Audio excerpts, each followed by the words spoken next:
सर्वप्रथम सर्वांना श्री स्वामी समर्थ. स्वामी महाराजांच्या कृपेने तुमच्या सर्व चांगल्या इच्छा पूर्ण होत ही स्वामींचरणी प्रार्थना करते आणि आजच्या व्हिडिओला सुरुवात करते. श्रावण महिना हा व्रत वैकल्यांचा महिना आहे. श्रावण सुरू होता श्रावणाच्या प्रत्येक शुक्रवारी जिवतीची पूजा केली जाते. आता बऱ्याच घरांमध्ये परंपरेनुसार श्रावणाच्या पहिल्याच दिवशी जिवतीचा फोटो आपल्या देवघरात लावला जातो. काही ठिकाणी जिवतीचा फोटो म्हणून ओळखला जातो, काही ठिकाणी नाग नरसोबा म्हणून या फोटोची ओळख आहे. काही घरांमध्ये जिवतीचा फोटो लावला जात नाही. काही घरांमध्ये परंपरेनुसार या फोटोची मनोभावे महिनाभर सेवा केली जाते. तर श्रावणाच्या पहिल्याच दिवशी किंवा श्रावणाच्या पहिल्या शुक्रवारी हा जिवतीचा फोटो म्हणजेच नाग नरसोबाचा फोटो आपल्या देवघरात लावला जातो. मनोभावे श्रद्धेने महिनाभर याची पूजा केली जाते. काही ठिकाणी रोज पूजा करता, काही ठिकाणी दर शुक्रवारी पूजा करता. लहान लेकरं मोठे लेकरं सर्वांचे रक्षण करणारी ही जिवंतिका देवी म्हणजे श्रावणाच्या प्रत्येक शुक्रवारी या जिवती देवी आईची प्रत्येक आई पूजा करत असते, मनोभावे पूजा करत असते. जिवतीच्या कागदावर आणखीन देवांचे फोटो असतात. नरसिंह दर शनिवारी नरसिंहांची पूजा करावी. नागपंचमीला नागाची पूजा करावी. श्रावणातल्या प्रत्येक शुक्रवारी जिवत्यांची म्हणजे जिवते देवी आईची पूजा करावी. लेकूरवाळ्या स्त्रिया म्हणजे जिवंतिका देवी दिलेल्या आहेत. प्रत्येक बुधवारी बुध देवांची पूजा करावी. प्रत्येक गुरुवारी बृहस्पती देवांची पूजा करावी. अशा पद्धतीने श्रावण महिन्यात या जिवती फोटोची आवर्जून प्रत्येकाने पूजा करावी. तर हा जिवतीचा फोटो पहिल्या शुक्रवारी किंवा श्रावणाच्या पहिल्या दिवसापासून आपल्या देवघरात लावला जातो आणि श्रावणाच्या शेवटच्या दिवशी म्हणजे अमावस्या प्रारंभ होण्याच्या आधी हा फोटो काढून निर्माल्यात विसर्जनात टाकला जातो. असं म्हटलं जातं की घराच्या कर्त्या पुरुषाने हा फोटो अमावस्या तिथीत बघू नये, म्हणजे श्रावणाच्या पहिल्या दिवशी हा फोटो लावावा आणि श्रावणाची अमावस्या तिथी प्रारंभ होण्याच्या आत हा फोटो काढून घ्यावा आणि वाहत्या पाण्यात विसर्जित करावा.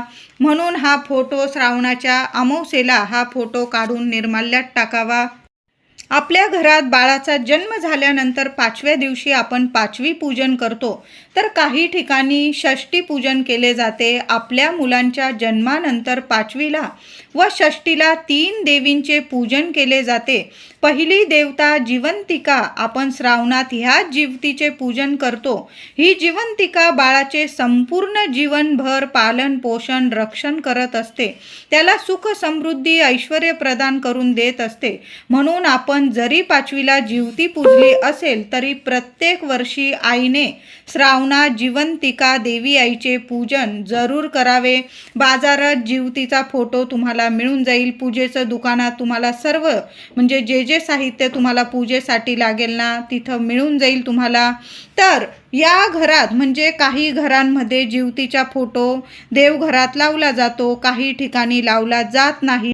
महिनाभर हा फोटो देवघरात लावून त्या फोटोला दुर्वा आघाडा आणि कापसाचे वस्त्र हळदी कुंकू फुलं अक्षता वाहून पूजन केले जाते. काही घरांमध्ये परंपरेनुसार हा फोटो लावला जातो, काही घरांमध्ये लावला जात नाही. तर प्रत्येकाची परंपरा वेगवेगळी असते. आपण त्यात बदल करू नये. तुमच्या घरात जर हा जिवतीचा फोटो म्हणजे नाग नरसोबा लावण्याची जुनी परंपरा आहे तर आवर्जून लावा. आता नसेल लावत तुमच्या घरात तर मग काय करायचं? आपण जिवतीची पूजा करायची नाही का महिलांनो? तर करायची. मग कसं करायचं?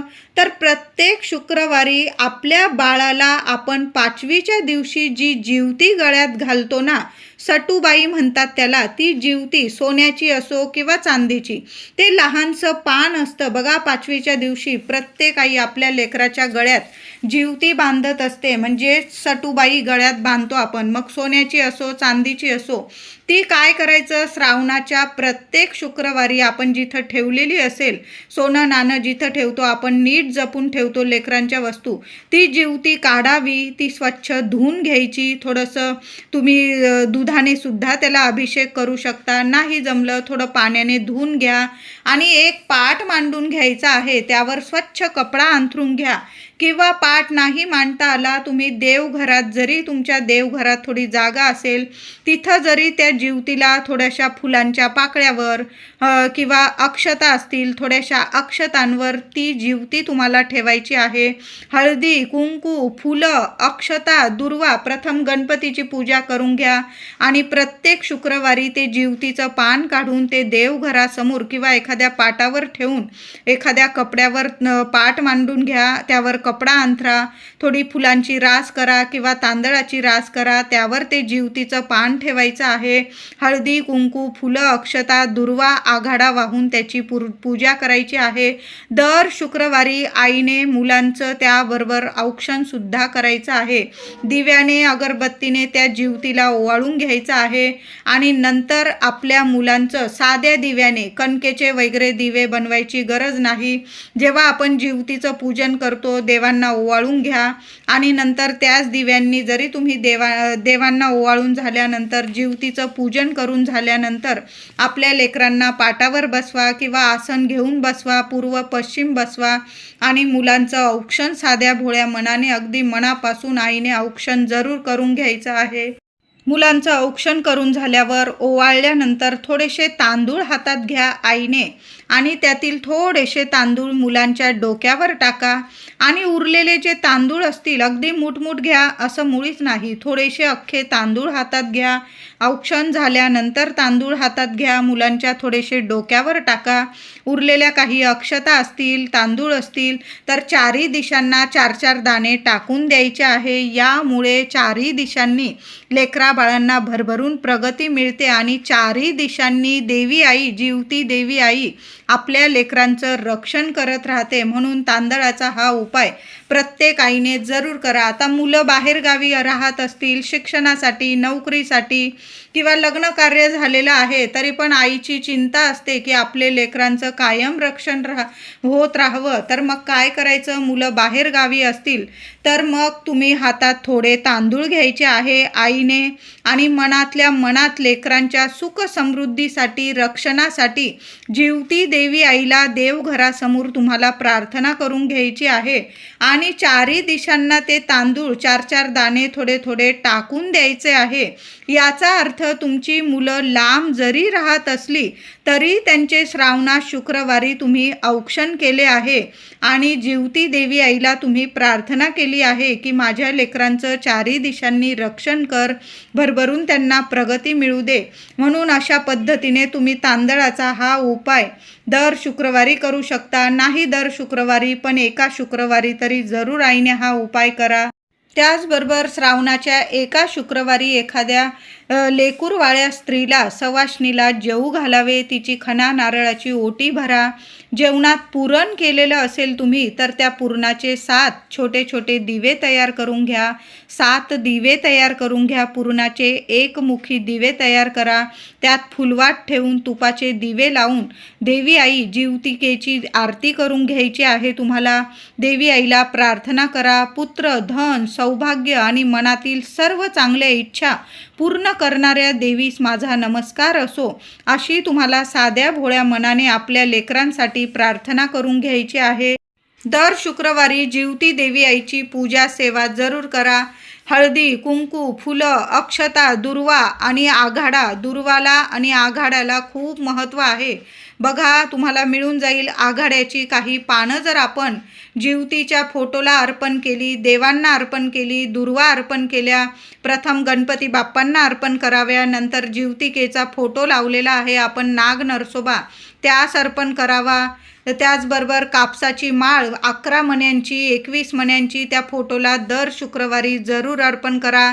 नैवेद्य गूळ फुटाणे किंवा खडी साखर, दूध साखर असा नैवेद्य अर्पण करू शकता. एखाद्या शुक्रवारी सवाष्ण महिलेला जेवू घाला, तेव्हा साजरं संगीत तुम्ही वरण भात, भाजी पोळी किंवा पुरणाचा नैवेद्य बनवून तुम्ही देवांना, जिवतीच्या देवी आईला जरूर तो नैवेद्य दाखवा आणि एखाद्या सवाष्णीला जेवू घाला, तिच्या लेकरा बाळांना जेवू घाला. आता समजा तुमच्या घराजवळ कुणी नसेल आणि नाही आलं तुमच्याकडं, तर मग काय करायचं, एखाद्या मंदिरात, जे मंदिर असेल तुमच्या घराजवळ, तिथं बाहेर एखादी गोरगरीब महिला असेल, तिला जरी तुम्ही काहीतरी खायला वगैरे जेवण दिलं, तुम्ही तिला एखादा गोड पदार्थ, फक्त एक गोड पदार्थ तुम्ही तिला नेऊन दिला, नाही जमलं तुम्हाला घरातून, तुम्ही तिथं विकत घेऊन तिला खायला वगैरे दिलं, तिचं पोट भरलं एका वेळेस, तिचे लेकरं असतील तिच्याजवळ, त्यांचं पोट भरलं तुम्ही एक वेळेस जेवण देऊन, तरीही चालेल. संपूर्ण श्रावण महिन्याचं तुम्हाला जिवती देवी आईचं पूजन केल्याचं फळ मिळणार आहे आणि कायम आपल्या लेकराबाळांचं, तुमच्या लेकराबाळांचं रक्षण होणार आहे. चारी दिशांनी रक्षण होईल, चारी बाजूंनी भरभरून दिवसेंदिवस लेकराबाळांची प्रगती होईल. म्हणून अशा पद्धतीने दर शुक्रवारी जिवती देवी आईचं पूजन आपल्या घरात फोटो लावा किंवा तुमच्या लेकरांची जिवतीचं पान असेल सटुबाई, त्याचं जरी तुम्ही दर शुक्रवारी पूजा केली साध्या भोळ्या मनाने देवघरात किंवा पाठ मांडून, मी तुम्हाला सांगितलं, ज्यांच्या घरी जिवतीचा फोटो नाग नरसोबा लावला जात नाही, त्यांनी लेकराची गळ्यात आपण 5वीला जी सटुबाई म्हणजेच जिवतीचं पान आपण घातलेलं असतं त्याची जरी पूजा केली, साक्षात या फोटोची पूजा केल्याचंच आपल्याला संपूर्ण फळ मिळत असतं. या पूजेची म्हणजे जिवतीच्या पूजेची सांगता पूर्णावरणाच्या जेवणाने करावी. अवश्य घरात पूर्णावरणाचा नैवेद्य बनवा, घरात देवांना नैवेद्य दाखवा, जिवतीचा फोटो लावलेला आहे त्यास नैवेद्य दाखवा. एखादी लेकूरवाळी सवाष्ण घरात जेवू घाला किंवा लहान लेकरं जेवू घालू शकता तुम्ही. नाहीच कोणी आलं तर तुमच्या घराजवळ जे मंदिर असेल, मंदिराबाहेर कुणी गोरगरीब असेल, लेकरं बाळं असतील, त्यांना जरी पूर्णावरणाचा नैवेद्य तुम्ही नैवेद्य प्रसाद स्वरूप दिला. अशा साध्या सोप्या पद्धतीने आपल्याला दर शुक्रवारी जिवतीचे पूजन करायचे आहे. आणि आघाडा आणि दुर्वा या पूजेला खूप मान असतो. या आघाड्याला आणि दुर्वाला प्रथम गणपती बाप्पांची पूजा करावी, गणपती बाप्पांना दुर्वा आणि आघाडा अर्पण करावा दर शुक्रवारी. तसं तर रोज करा आघाडा आणि दुर्वा, श्रावणात तुम्हाला मिळून जाईल. रोज गणपती बाप्पाला 21 दुर्वा, थोडासा आघाडा अर्पण करा. इतकं भरभरून फळ मिळेल की लेकरा बाळांचं चारी दिशांनी रक्षण होईल आणि चारी दिशांनी भरपूर प्रगती होत राहील. कधीच कुठलं संकट लेकरांवर फिरकणार नाही. तर अशा पद्धतीने आपल्याला दर शुक्रवारी देवी आईची म्हणजे जिवती देवी आईची पूजा सेवा करायची आहे.